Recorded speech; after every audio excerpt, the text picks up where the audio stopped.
She's there. She says hello. It's the most remarkable feel-good story. Jelena Dokic burst onto the global tennis scene at just 16 when she beat number 1 seed Martina Hingis at Wimbledon. And that's it. A quite stunning upset. A quite stunning player in Jelena Dokic. She soared through the ranks, eventually reaching a career high of number 4 and making the semis at Wimbledon. Game, set, and match, Miss Dokic. All credit to Jelena, and deserves her first Wimbledon semi-final. But off the court, the tennis prodigy was suffering horrific abuse at the hands of her father and coach, Jelena Dokic. You protect her? Of course. Please, God. I knew that if I lost, the consequences were catastrophic. Sorry.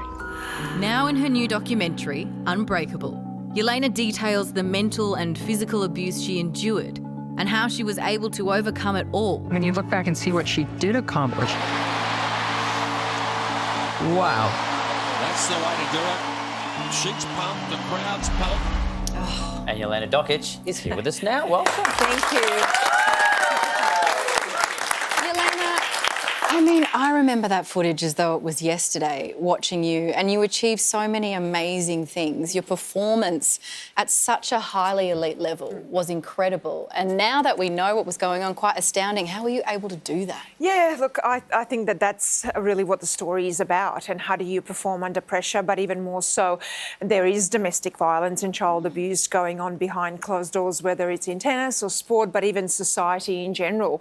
And it wasn't even about just performing on the court, it was also the consequences of domestic violence and family violence, especially as a child and as a young girl, and it leaves lasting effects and consequences. And for me, at one stage, it was whether I was ever going to really be able to live a normal life, let alone be able to perform on the court. And that's what the new film and documentary is about. And I'm so proud that we've been able to turn my best-selling book, or 2 best-selling books, into a documentary. The documentary is quite eye-opening, and obviously not just you in it, but a lot of other people who were around at the time and giving their retrospective on it. I found it very interesting that a lot of people are using rhetoric about if we knew then what we know now. Yeah.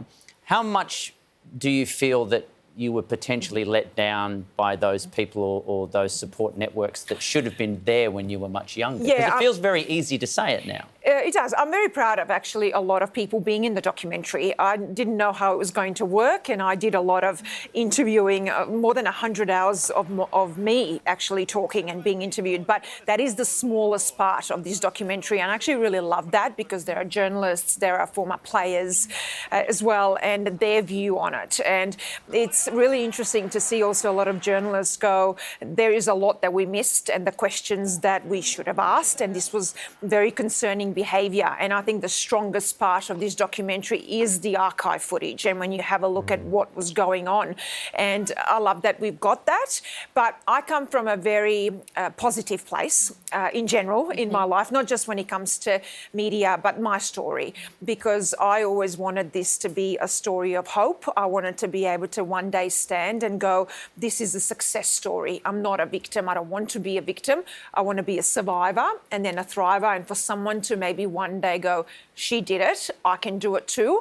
So even when it comes to media and other people knowing and seeing it, and a lot of them actually admit that in the documentary as well, it's more so that was the time. Have we changed? Would today be different?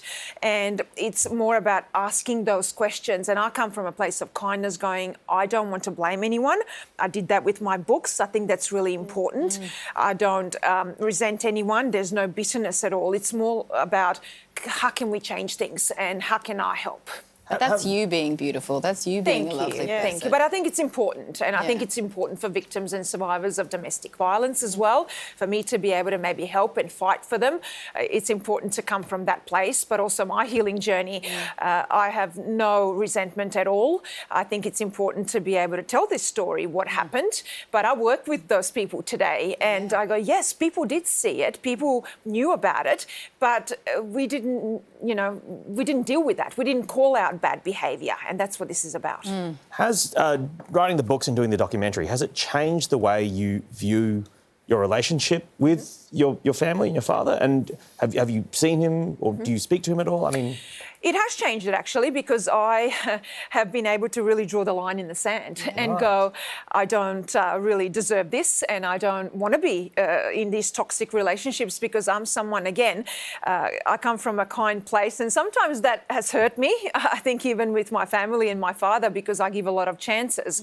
And I think at some stage you have to draw the line and go, this is just not good for me. And that's what my books, and especially my first book, has done for me. I found freedom, I found my voice, I shared my story, but at the same time I started healing. And a part of my healing journey has been, you know what, I've done everything I could. I'm not at fault here.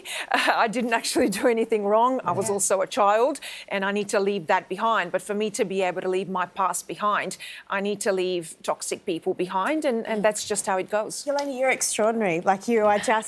we've met before. You always have this incredible energy. I know we have to wrap this up, but I just want to say it's such hard work, and you are so loved by people who meet you. And I just want to thank you for the work that you've done. Thank you. I really appreciate that. Really appreciate it.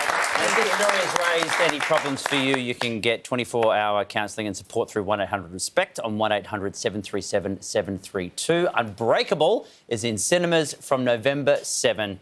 Please thank Jelena Dokic.